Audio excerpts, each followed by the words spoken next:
Tantor Audio, a division of Recorded Books, presents Duty and Desire by Emily Hayes, narrated by Tessa Stavers. Chapter 1. Ros. The rumble of engines filled the air as the convoy rolled through the gates of Fort Independence.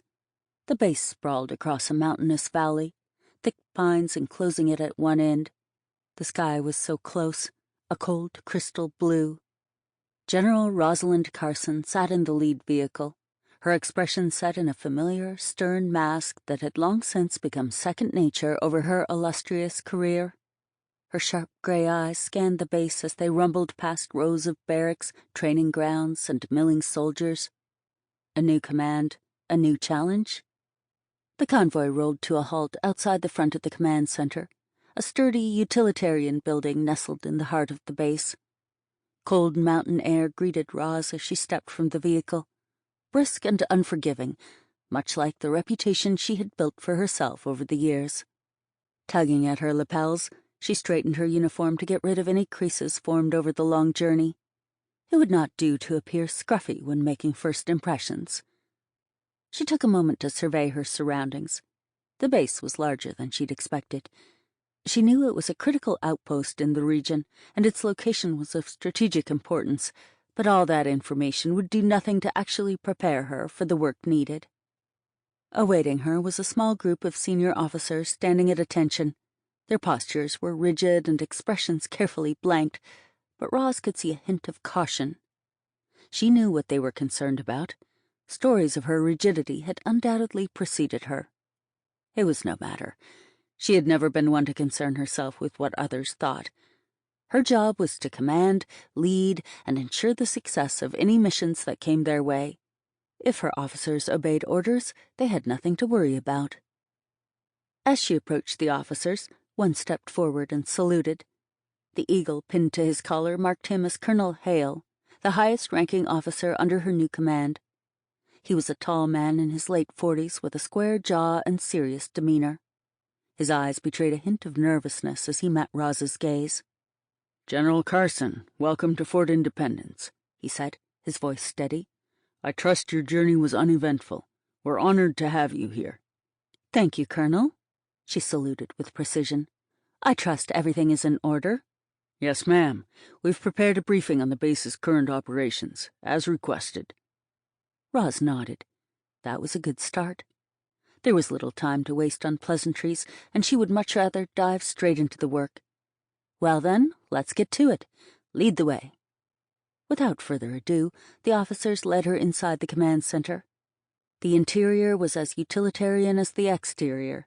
Steel-gray walls lined with maps, screens displaying real-time data, and a large table in the center of the room for briefings. Desks lined the walls, each with 3 to 4 monitors. As Ros entered the room, the techs popped up their heads and scrambled to stand and salute. "At ease, soldiers. Don't let me distract you from your work." Ros took her seat at the head of the table, the other officers quickly falling into place around her. Colonel Hale began the briefing, outlining the base's primary objectives: monitoring insurgent activity in the surrounding region, coordinating supply routes, and maintaining the security of the nearby civilian population. Ros listened intently, her mind already running through strategies, potential weaknesses, and areas for improvement. She interrupted only to ask pointed questions, her tone sharp and direct, cutting through any unnecessary detail. "The most pressing issue we're facing, General, is the increasing activity of insurgents in the mountains to the north," Hale explained, pointing to a cluster of red markers on the map. "They've been using the terrain to their advantage, making it difficult for us to track and engage them effectively." Ros leaned forward, her eyes narrowing as she examined the map. "And what's our current counterinsurgency plan?" "We've been conducting regular patrols and aerial surveillance, but the results have been mixed," Hale admitted, glancing at his colleagues for support. "Our resources are stretched thin, and the insurgents seem to be getting bolder." Ros considered this information, her mind racing. This was exactly the kind of challenge she had expected. Complex, with high stakes, requiring a firm hand. "We'll need to increase our intelligence operations," If they're recruiting locals, we need to know who, where, and how. We need to know how prepared they are. Their equipment, numbers, and artillery. I want our best people on this. And double the aerial surveillance. I'll personally review the patrol routes and adjust them as necessary. Yes, ma'am, Hale replied, taking notes. The briefing continued much the same, each officer presenting the current numbers, state of their troops, and any issues they faced in personnel, training, or supply. It was mostly what she'd expected. Recruitment was over, supplies were low, and morale was jittery with insurgents so close to the base. A clear voice cut through her thoughts. Captain Bennett, company of 4 platoons. Ros focused on the speaker, a young woman with auburn hair tied neatly back in a bun and warm hazel eyes. She knew from reading the files that Captain Scarlett Bennett was a recent transfer and was highly regarded at her last posting as a rising star shooting up through the ranks. She waved for the captain to continue. Troops appear to be adjusting to the new command well. My engineers have reported some potential issues, and having reviewed them, my primary concern is the integrity of the base's communications infrastructure. The harsh conditions up here take a toll on our equipment, and with the recent increase in insurgent activity, we can't afford any weak links. We've already begun upgrading the main communication lines, but it's a work in progress. We need funding and equipment to continue. Ros listened carefully, noting the earnestness of Scarlett's report. There was something about the captain that commanded attention, not just her intelligence and competence, but the way she held the room and the way she spoke with such certainty. Ros found herself intrigued, an unexpected spark of admiration flickering in her chest. She quickly pushed the thought aside and refocused.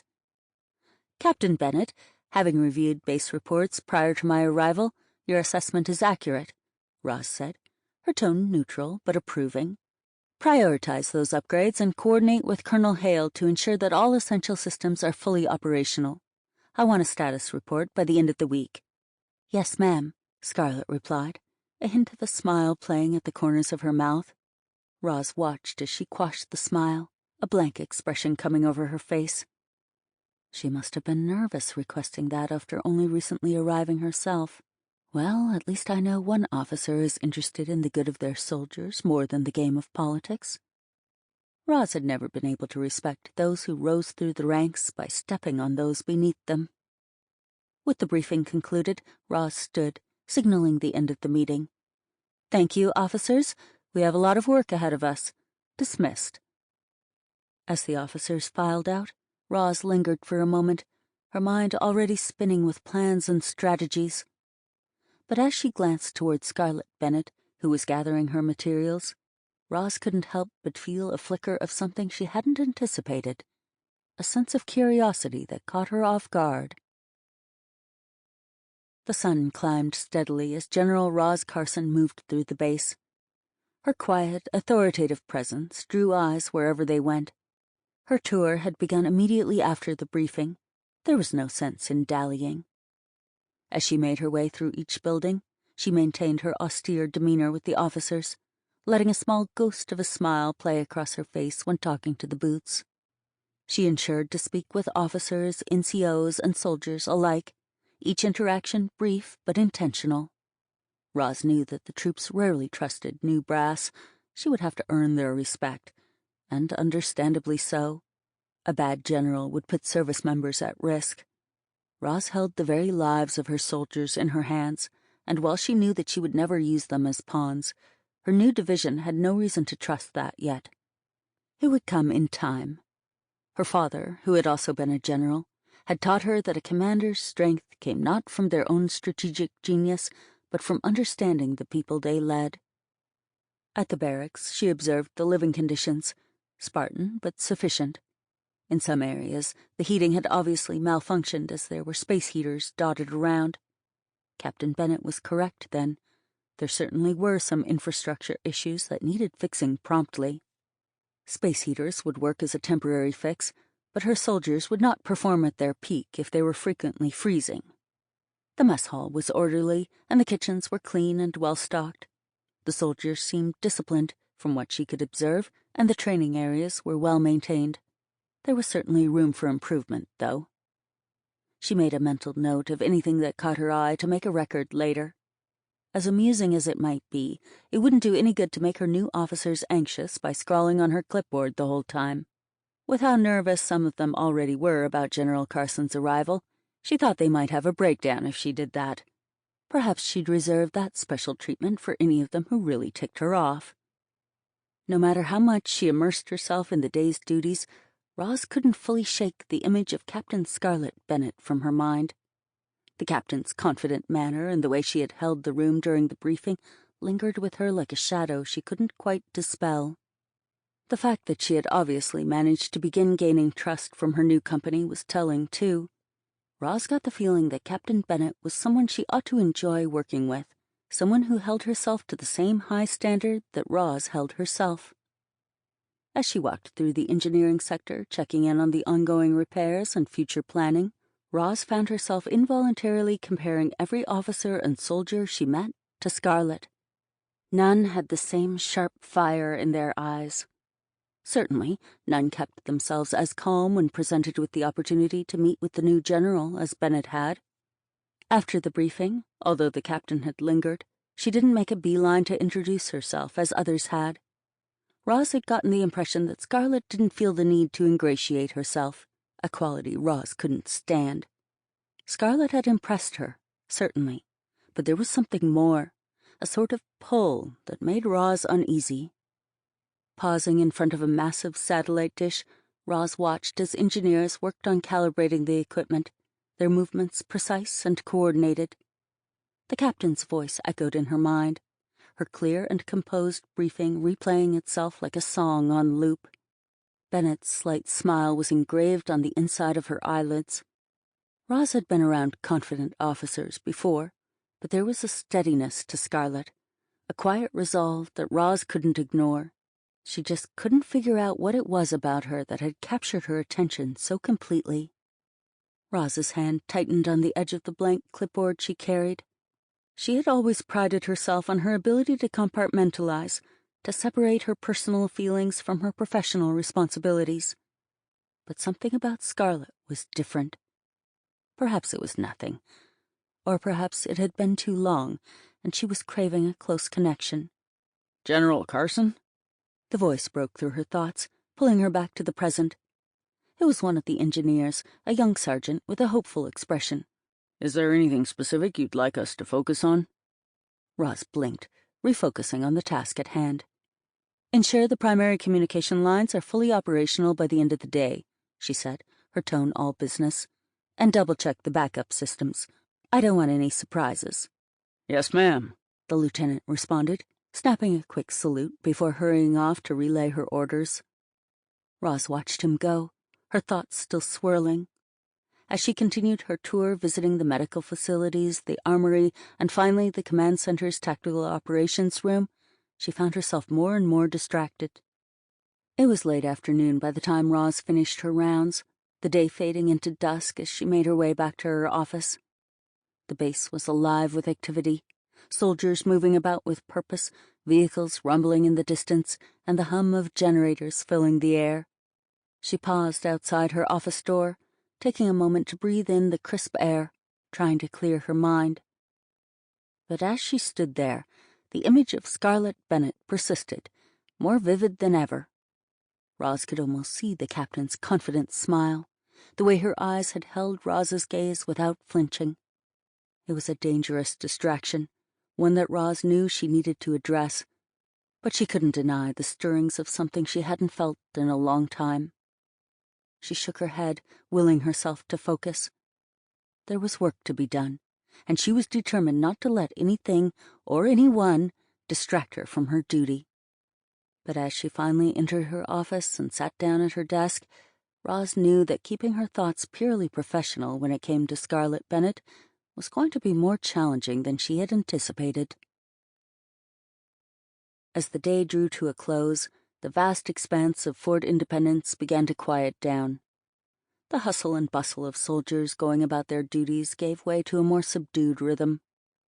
The fading sunlight cast long shadows across the base, and the temperature dropped as evening settled in. General Carson found herself alone in her office. the solitude amplifying the weight of her responsibilities. The office was a mix of the old and the new, a functional space with its steel-gray walls and utilitarian furnishings, but with personal touches that hinted at Ros's long career. Framed commendations, a well-worn leather briefcase, and a meticulously arranged desk. As she sat at her desk, the day's events replayed in her mind, each briefing, each interaction, and the steady hum of operations. But amid it all, there was one distraction she couldn't ignore: Captain Scarlett Bennett. Her mind kept drifting back to her, the captain's confident demeanor, her clear and direct communication, and the unsettling way her eyes had met Ros's. It wasn't just admiration or professional respect. There was a spark there, something more personal, more intense. It was a feeling Ros hadn't experienced in years, one she had no intention of exploring, especially not in her current position. She leaned back in her chair, rubbing her temples as if to physically push away the thoughts. Her career had been built on maintaining control, on suppressing personal feelings to focus solely on her duties. It was a strategy that had served her well, earning her respect and success in every command she had held. But now, faced with this new and unexpected complication, Ros found herself struggling to maintain that same level of control. As she reviewed her notes from the day's briefings, her gaze repeatedly fell upon a photograph on her desk, a snapshot from a past mission, a reminder of her years of service. It was meant to ground her and to remind her of the larger purpose of her work. But today it seemed to offer little comfort. The image of Scarlett Bennett kept intruding, vivid and persistent. Ros sighed, reaching for a stack of reports to review.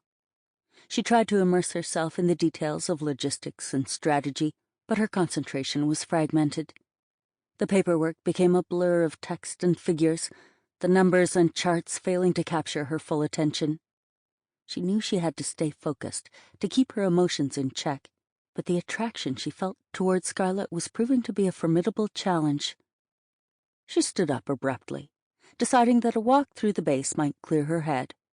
The crisp evening air would be a welcome distraction and perhaps a brief respite from the relentless cycle of her thoughts. As she walked through the quiet corridors and out into the open air, she pulled her coat tighter against the chill, hoping the solitude would offer some clarity. The base was bathed in the soft pinkish glow of the setting sun, the mountains surrounding it casting long shadows. Ros walked purposefully, her steps echoing in the stillness.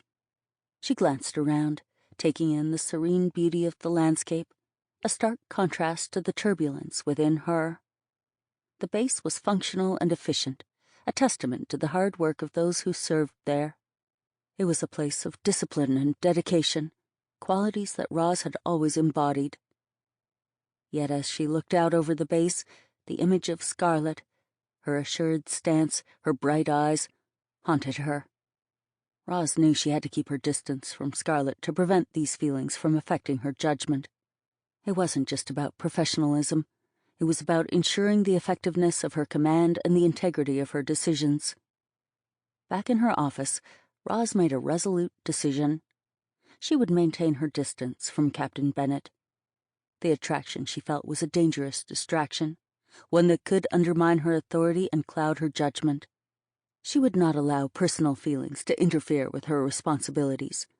The base and her command over it came first. Chapter 2. Scarlett. Scarlett checked her pack for the umpteenth time. Picks, check. Crampons, check.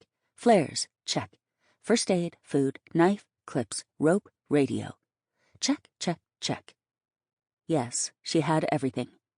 This would be her first lead mission under the formidable General Carson, and the last thing she needed was to make a bad impression by forgetting the essentials. Glancing around the room, she could see her squad nearly ready to ship out. "Right then, listen up, you lot." Their heads snapped to attention, listening for their orders. "The General has received reports of insurgents forming a base on the other side of the range. I don't have to explain that that's too close for comfort. This squad is to gather intelligence on their movements. Numbers, equipment, you know the drill. The General has allowed us to use snowmobiles up to the edge of the forest, but after that, we're on foot. It's going to be a hard climb up the peaks. Any questions?" "No, Captain," they said in unison. "Good. We'll be ready to depart in 5. Reconvene by the snowmobiles." "Yes, Captain," they all said, then started to gather their materials. Scarlett nodded and shrugged on her pack, snatching up the snowshoes and poles stacked by the door on her way out. She wasn't bringing her full company on this mission. Stealth was the order of the day, and 100 soldiers would be difficult to hide, even in camouflage. She and General Carson had decided on only bringing a single squad along for the ride. Harsh wind blew flecks of snow into her eyes as she stepped outside in the dark. The sky was still blanketed in peach and didn't seem as though it would let up any time soon. At least they wouldn't risk leaving any tracks now. The remainder of her squad filtered from the building in trickles, loading their packs and taking position on their snowmobiles. After a final head count, Scarlett was satisfied everyone had arrived. Clicking on her radio and raising a fist into the air, she gave the order. "Okay, squad, move out." The drive along the edge of the forest was uneventful. Each vehicle had a soldier armed and ready, standing while facing the rear in case of an ambush, but an attack was unlikely with them this close to the base. Reaching their disembarking point, the soldiers clambered from the vehicles, shouldering their packs and strapping the snowshoes to their boots. Captain Bennett to command. Forest reached, now approaching on foot. The radio crackled to life, and General Carson's voice echoed back, "Received, Captain. Over and out." Scarlett was surprised that the General herself would be the one running point on this mission. Her previous commanders had been much more hands-off, especially on a relatively small mission like this. The more Scarlett learned about General Rosalind Carson, the more impressed she was. After reaching the other end of the forest, Scarlett was relieved to see the sky lighten. Sunrise was close. The peak they were set to climb was not far, just across a snowfield. The ground before them was powdery, untouched. The ground crunched beneath their feet, and the air rumbled with the mountain's groans. Behind her, Scarlett could hear several soldiers chatting quietly. She should probably join in. It would be good to start bonding with her new troops. "So, how long has General Carson been stationed here?" she asked Lieutenant J. West over her shoulder. "Not long, Captain. She arrived not long before you did. I heard the last general retired, so she's his replacement," he said. "And what was your last general like?" He hesitated. "I wouldn't know much, Captain. Your predecessor had more to do with General Avery than I ever did." "Say no more, Lieutenant. I understand." She laughed. "Well, I have high hopes for Carson." "Yes, ma'am." "Shh!" The radio crackled, startling Scarlett. Shit. Had her radio been on that whole time? No, she could see the green flashing light indicating an incoming message. Thank fuck. That would have been mortifying. "Come in, Captain." Carson's voice floated across the radio. "Go ahead, General." "What is your position? Over." "Forest cleared, proceeding over the snowfield. Over." "Speed it up, Captain. There's a storm incoming. Over." "Roger that. How long till it hits?" "Best guess, 6 hours. Do you need to turn back?" "Negative, General. We will proceed." "Roger that. Over and out." This was not good, but she wasn't going to fail this mission. This was her chance to impress the new general. She turned back to her squad trailing behind her. "You heard the General. Storm due in 6 hours. Let's pick up the pace." "Yes, Captain," everyone said in unison. She glanced upward and saw the rising sun had stained the clouds a deep pink. They didn't want to still be out here when that storm blew in. Trudging as fast as they could, they cleared the ice field before catching their breath as they stared up at the glacier. Scarlett was the first to steel herself, unclipping the snow boots and replacing them with her crampons. She dug around in her pack, pulling out her axes and screws and clipping them to her carabiner. "I'll head up first. Lieutenant, you bring up the rear. I'll call when the belay is fixed." "Yes, ma'am. Copy that." Right, she thought. Let's do this. Scarlett centered herself with a breath before striking her axe into the ice. She gave it a tug, and it held. Good. Slowly, she climbed. 1 axe, 1 foot, 1 axe, 1 foot. Looking down, she could see the soldiers feeding out the rope, ready for the next soldier to follow her up. She hacked at the wall. The ice was brittle here. A clump of snow fell away, revealing the hard, rock-like ice beneath. "Ice!" she warned as the clump fell toward the ground. The soldiers scattered out of its way. At least they're listening. Scarlett was well aware that being new to the base meant she didn't hold the authority she was used to yet. She would have to prove herself to earn their respect. Her frozen, gloved fingers fumbled with a screw, unclipping it from her waist. It nearly dropped from her grip. That would not be a good way to prove my competence. She screwed it into the wall, clipping the belay into it. "Belay is on. Climb up." "Copy that. Climbing," a soldier called. Wind blasted down the mountainside, spraying snow and ice shards into Scarlett's face. Freezing rivulets of water ran down her neck as they melted against her skin. She braced, pulling herself up and climbing a few feet between each fierce gust. Each time she paused to wait for the wind to pass, she added another screw to the wall. She was nearing the top now, not far left to climb. Glancing back, she could see that Lieutenant West was now just beginning to climb, bringing up the rear. Clambering over the top, she sighed in relief, dropping to her knees to catch her breath. That was the one benefit of going first. She would be able to rest until the last climber summited. "Captain Bennett to command."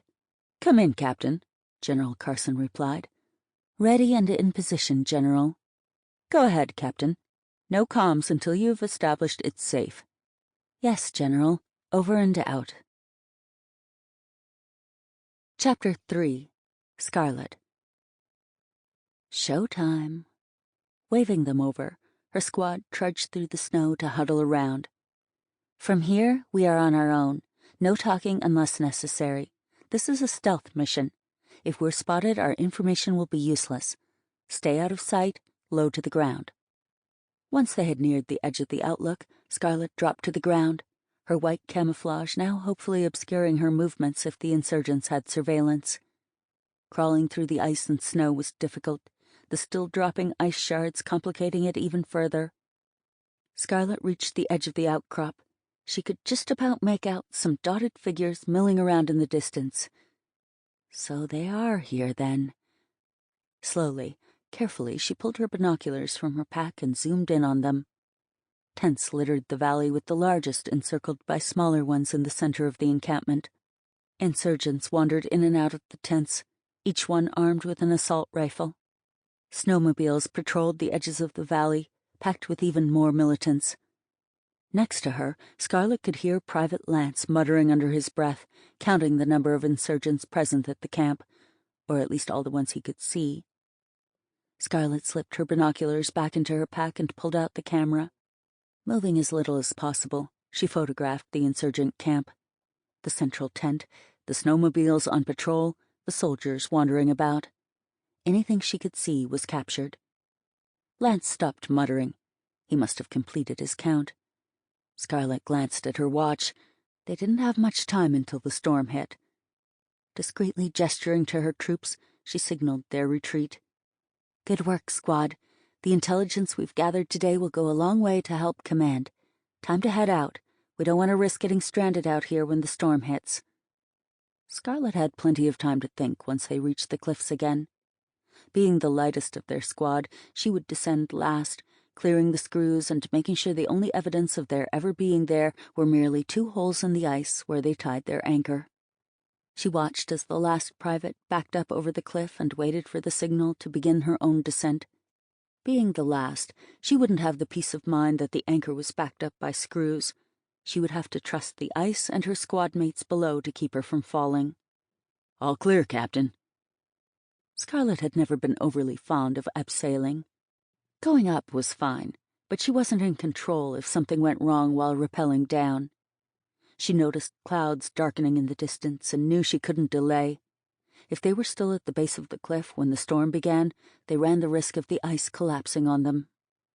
Clipping the screws onto her belt, Scarlett tugged hard at the anchor. It didn't budge. Thank God. Eyes closed, she backed over the edge, letting out an unsteady breath. Willing her heart to slow its frantic beating, She began making her way down the cliff. Steadily. 1 foot, then... Sample complete. Ready to continue?